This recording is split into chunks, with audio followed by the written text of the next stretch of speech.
السلام علیکم ورحمۃ اللہ وبرکاتہ۔ میرے پیارے آقا علیہ الصلاۃ والتسلیم کے پیارے دیوانوں، خاتون جنت حضرت فاطمۃ الزہرا رضی اللہ تعالیٰ عنہا کی کنیزوں، مکاشفۃ القلوب کے ایپیسوڈ نمبر 65 میں آپ تمام کا استقبال ہے۔ الصلاۃ والسلام علیک یا رسول اللہ، الصلاۃ والسلام علیک یا حبیب اللہ، الصلاۃ والسلام علیک یا نبی اللہ، وعلی آلک واصحابک یا نور اللہ، صلی اللہ تعالی علیہ وسلم۔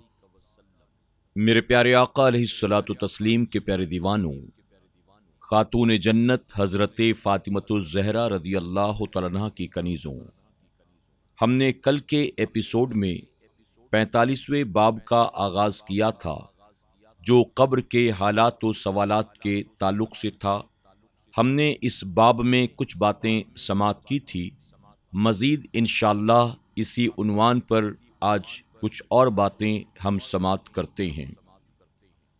حضرت محمد بن علی رحمۃ اللہ تعالی علیہ سے مروی ہے کہ ہر مرنے والے پر موت کے وقت اس کے اچھے اور برے اعمال پیش کیے جاتے ہیں۔ وہ نیکیوں کی طرف ٹکٹکی باندھے دیکھتا ہے اور گناہوں کو دیکھنے سے آنکھیں چراتا ہے۔ حضرت ابو ہریرہ رضی اللہ تعالیٰ عنہ سے مروی ہے کہ رسول خدا صلی اللہ علیہ وسلم نے فرمایا، مومن پر جب موت کا وقت قریب آتا ہے تو فرشتے ریشم کے ایک کپڑے میں مشک اور نازبو کی ٹہنیاں لاتے ہیں۔ ان جنتی چیزوں کو دیکھ کر مومن کی روح ایسے آسانی سے نکلتی ہے جیسے آٹے میں سے بال نکلتا ہے، اور کہا جاتا ہے، اے نفس مطمئنہ، اپنے رب کی طرف خوش اور پسندیدہ ہو کر لوٹ جا، اللہ تعالیٰ کی تیار کی ہوئی آسائشوں اور عزت کی طرف جا، اور جب روح نکل جاتی ہے تو اسے اس مشک اور نازبو میں رکھ کر اوپر سے ریشم لپیٹ کر جنت کی طرف لے جایا جاتا ہے۔ کافر پر عذاب۔ جب کافر پر موت کا وقت قریب آتا ہے تو فرشتے ٹاٹ پر جہنم کی چنگاریاں رکھ کر لاتے ہیں، جس کی وجہ سے اس کی روح شدید عذاب سے کھینچی جاتی ہے، اور کہا جاتا ہے، اے نفس خبیث، مصیبت زدہ اور مقہور ہو کر اللہ تعالیٰ کے عذاب، ذلت اور رسوائی کی طرف نکل جا۔ جب اس کی روح نکل آتی ہے تو اسے ان انگاروں پر رکھا جاتا ہے جس سے وہ ابلنے لگتی ہے، اور اس پر ٹاٹ لپیٹ کر پھر جہنم کی طرف اسے لے جایا جاتا ہے۔ جناب محمد بن کعب قرظی رضی اللہ تعالیٰ عنہ سے مروی ہے، انہوں نے یہ فرمان الہی، یہاں تک کہ جب ان میں سے کسی ایک پر موت آئے تو وہ کہتا ہے، اے میرے رب، مجھے واپس لوٹا تاکہ میں نیک عمل کروں اس جگہ جسے میں چھوڑ آیا ہوں۔ پڑھ کر کہا، یہ سن کر رب تعالیٰ نے فرمایا، تو کیا چاہتا ہے اور تجھے کس چیز کی خواہش ہے؟ کیا تو اس لیے جانا چاہتا ہے تاکہ مال جمع کرے، درخت لگائے، عمارتیں بنائے اور نہریں کھدوائے؟ وہ کہے گا، نہیں، بلکہ اس لیے کہ میں چھوڑے ہوئے نیک عمل کر لوں گا۔ رب تعالیٰ فرماتا ہے، تحقیق یہ بات ہے جسے وہ کہنے والا ہے، یعنی ہر کافر موت کے وقت یہی کلمات ضرور کہتا ہے۔ حضرت ابو ہریرہ رضی اللہ تعالیٰ عنہ سے مروی ہے، حضور اکرم صلی اللہ علیہ وسلم نے فرمایا کہ مومن کی قبر ایک سبز باغ ہوتا ہے، اس کی قبر 70 ہاتھ فراخ کر دی جاتی ہے اور وہ 14ویں رات کے چاند کی طرح چمکے گا۔ پھر فرمایا گیا یہ آیت مبارکہ، بے شک اس کے لیے زندگی تنگ ہوتی ہے۔ جانتے ہو کس کے بارے میں نازل ہوئی؟ صحابہ اکرام رضوان اللہ تعالی علیہم اجمعین نے عرض کیا، اللہ اور اس کے رسول صلی اللہ علیہ وسلم بہتر جانتے ہیں۔ آپ نے فرمایا یہ کافر کے عذاب کے متعلق ہے۔ اس کی قبر میں اس پر 99 سانپ مسلط کر دیے جاتے ہیں۔ ہر سانپ کے 7 سر ہوتے ہیں جو اس کے وجود کو نوچتے، اسے کھاتے اور حشر کے دن تک اس پر گرم گرم پھونکے مارتے رہتے ہیں۔ اور یہ بات بھی سمجھ لیجئے کہ اس مخصوص عدد پر تعجب نہ کیجئے، کیونکہ ان سانپوں کی تعداد ان برائیوں کی تعداد کے برابر ہے جیسے تکبر، دکھاوا، حسد، کینہ اور کسی کے لیے دل میں میل رکھنا وغیرہ۔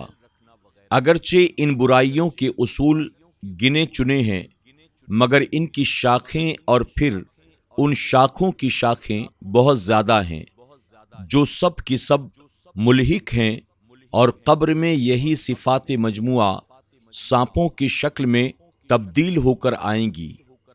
جو برائی اس کافر کے وجود میں زیادہ راسخ ہوگی وہ اژدہا کی طرح ڈسے گی، اور جو ذرا کم ہوگی وہ بچھو کی طرح ڈنک مارے گی، اور جو ان کے درمیان ہوگی وہ سانپ کی شکل میں نمودار ہوگی۔ اصحاب معرفت اور صاحب دل حضرات اپنے نور بصیرت سے ان ملحقات اور ان کی شاخوں کو جانتے ہیں، مگر ان کی تعداد پر مطلع ہونا یہ نور نبوت کا کام ہے۔ اس جیسی حدیثوں کے ظاہری معنی صحیح اور ان کے پوشیدہ معنی بھی ہیں جو اہل معرفت بخوبی سمجھتے ہیں۔ لہذا اگر کسی ظاہر بین پر ان کے حقائق منکشف نہ ہوں تو اسے انکار کے بجائے تصدیق اور تسلیم سے کام لینا چاہیے، کیونکہ ایمان کا کم از کم درجہ یہی ہے۔ میرے پیارے آقا علیہ الصلوۃ والتسلیم کے پیارے دیوانوں، خاتون جنت حضرت فاطمۃ الزہرا رضی اللہ تعالیٰ عنہا کی کنیزوں، اسی کے ساتھ ہمارا 45واں باب مکمل ہوا۔ اب آئیے 46ویں باب کا آغاز کرتے ہیں۔ 46واں باب علم الیقین، عین الیقین اور سوالات قیامت کے تعلق سے ہے۔ فرمان الہی ہے، مفہوم: ہرگز نہیں اگر تم یقینی طور پر جانتے، یعنی اگر تم قیامت کے احوال و واقعات کو یقینی طور پر جانتے، مگر تم کو تو مال کی کثرت اور ایک دوسرے پر فخر کرنے پر اس بات سے غافل کر دیا ہے۔ اگر تم یہ بات جان لیتے تو تم وہ کام کرتے جو تمہارے لیے فائدہ مند ہوتا، اور ان کاموں سے بچتے جو تمہارے لیے مضر ہیں۔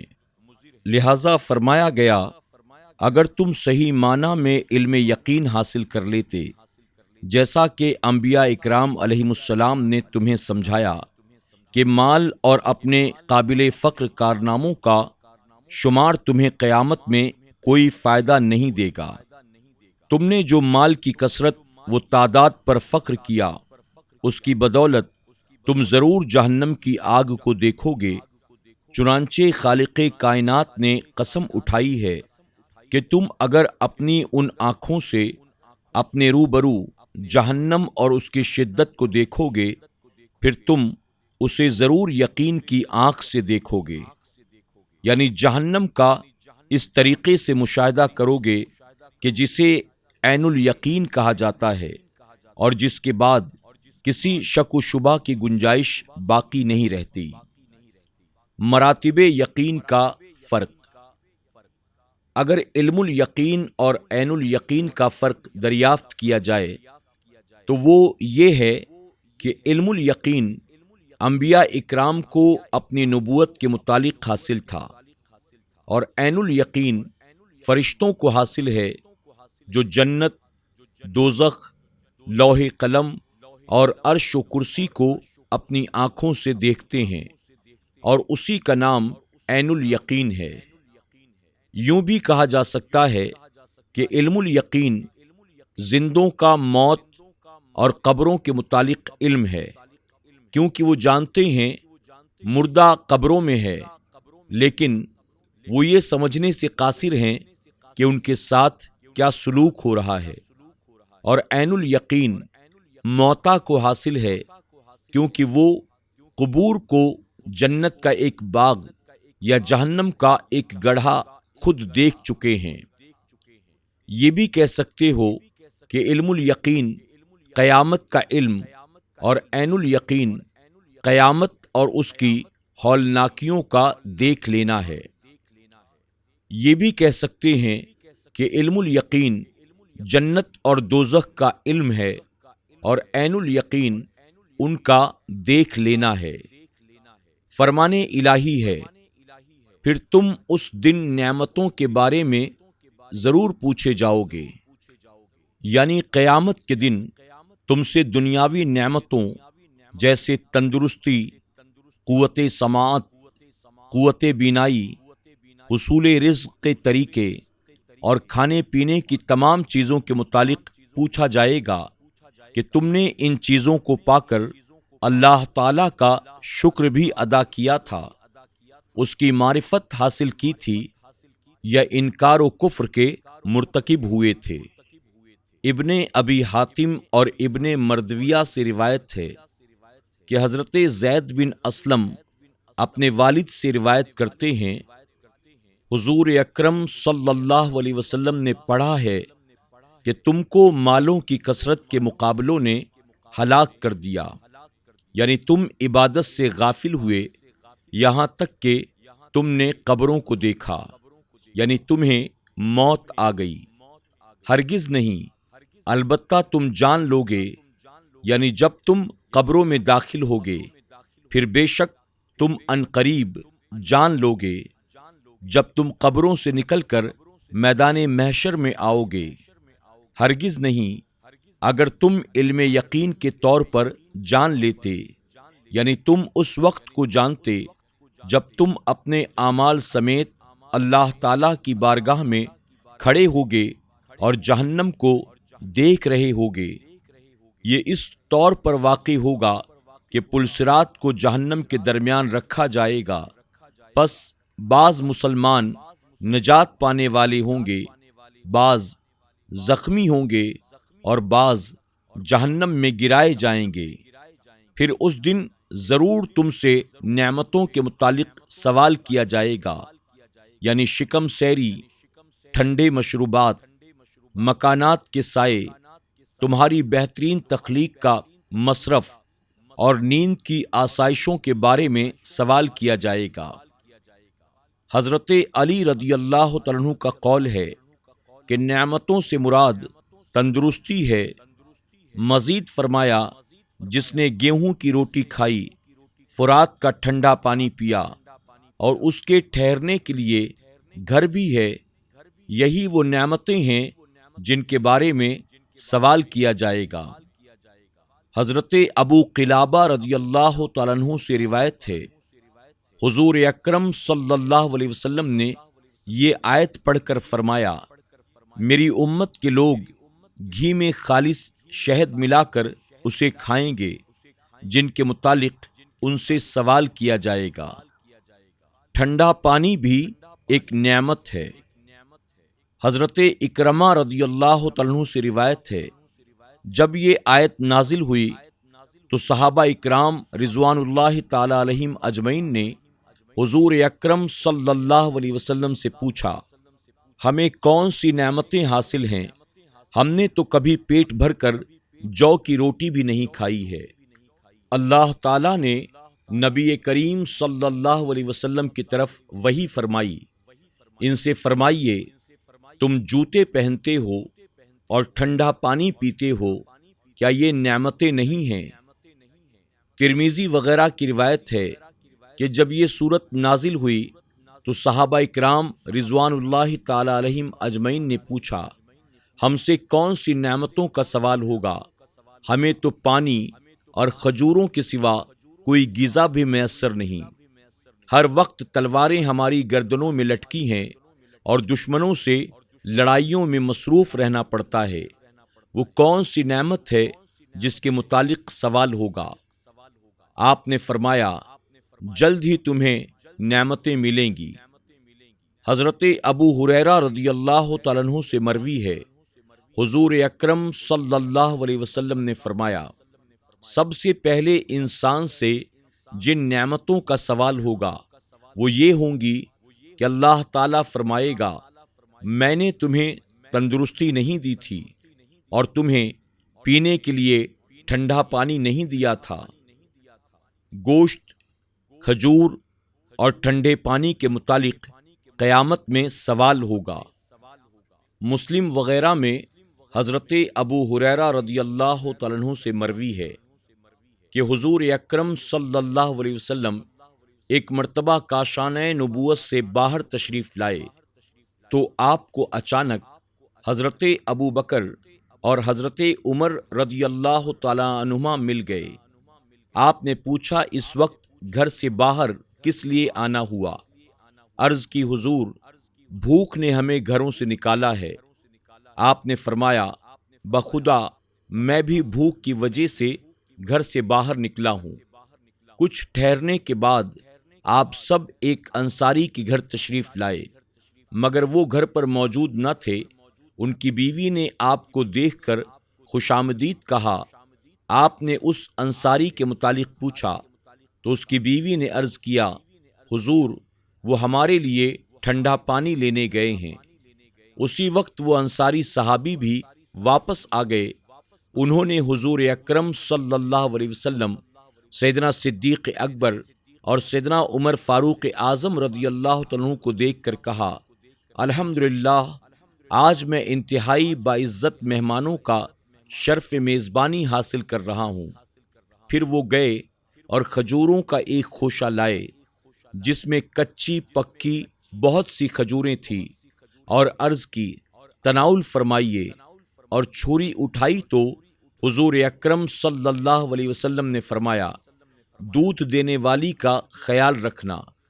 چنانچہ اس نے بکری ذبح کی اور آپ سب نے بکری کا گوشت اور کھجوریں تناول فرمائی، پانی پیا۔ جب کھانے اور پانی سے سیر ہو چکے تو آپ نے فرمایا، بخدا اے ابو بکر و عمر، تم سے قیامت کے دن ان نعمتوں کے متعلق ضرور سوال کیا جائے گا۔ میرے پیارے آقا علیہ الصلوۃ والتسلیم کے پیارے دیوانوں، خاتون جنت حضرت فاطمۃ الزہرا رضی اللہ تعالیٰ عنہا کی کنیزوں، اسی کے ساتھ یہ باب اور ہمارا آج کا درس مکمل ہوا۔ انشاءاللہ نئے ایپیسوڈ اور نئے باب کے ساتھ کل پھر آپ کی خدمت میں حاضر ہوں گے۔ تب تک کے لیے اجازت دیں، اپنا خیال رکھیں اور اپنی دعاؤں میں ہمیں ضرور یاد رکھیں۔ السلام علیکم ورحمۃ اللہ وبرکاتہ۔